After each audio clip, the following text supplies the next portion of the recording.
Hi guys, today I'll be showing you how to make a sweet potato cheesecake homemade edition.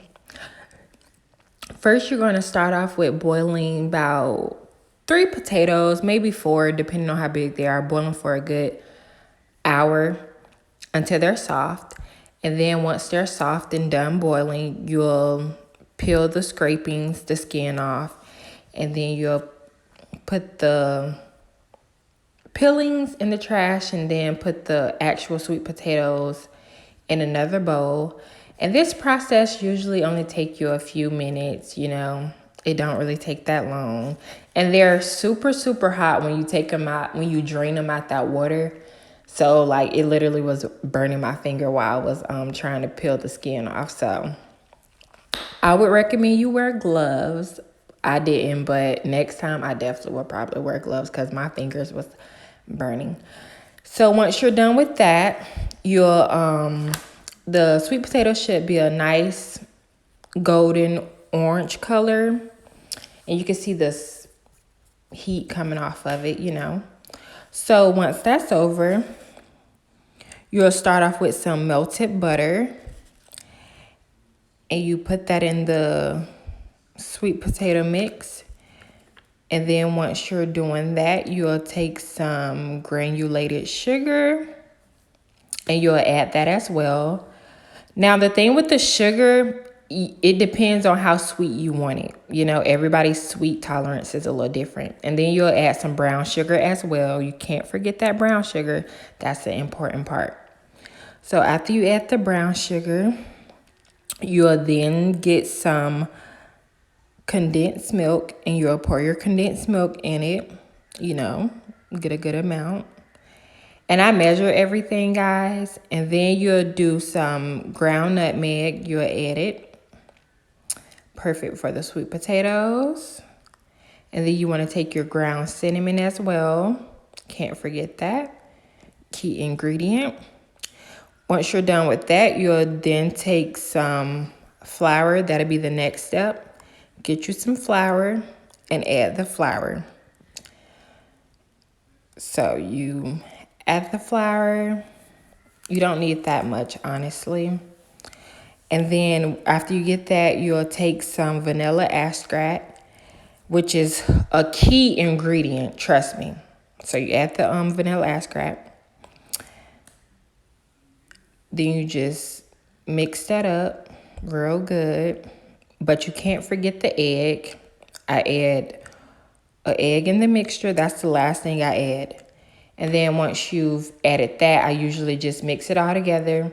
I just mixed it with a fork because it was pretty easy to mix it that way, honestly, because it's not a lot of, it wasn't a lot of filling. I'm only making a small portion due to it going on top of the cheesecake. So you don't need a lot of the sweet potato pie filling.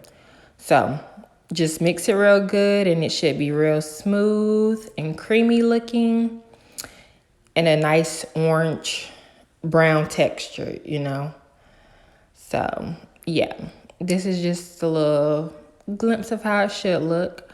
So once you're done with the sweet potato pie filling, you'll then add it on top of the cheesecake.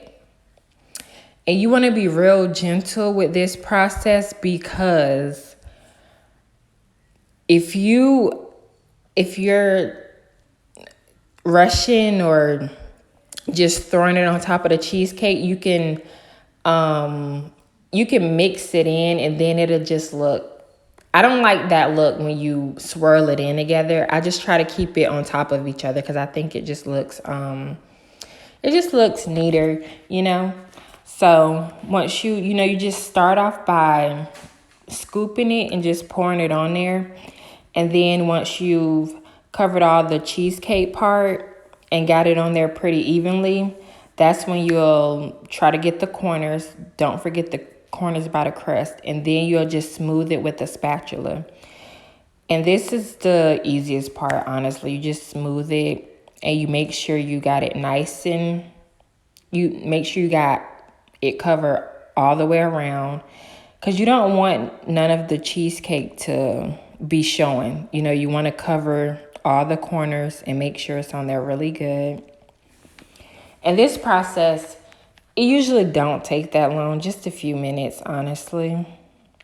Just be gentle with it, because I don't know, when I bake things, I like it to be really I like it to look perfect, you know?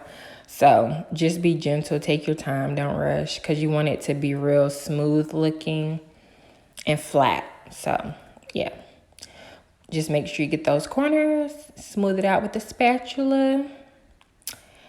And the thing about when you're making this pie, you can like smell it like before you even bake it. And it's just mouth watering, honestly. Like it's freaking good.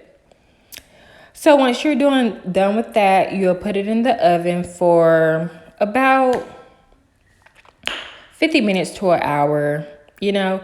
And then once it's done baking, you'll open your oven a little bit, crack your oven open, and let it cool off in the oven. So you don't want to take it out of the oven. You want it to cool off in the oven for maybe 30 minutes. And then after that, it should be good and tasty.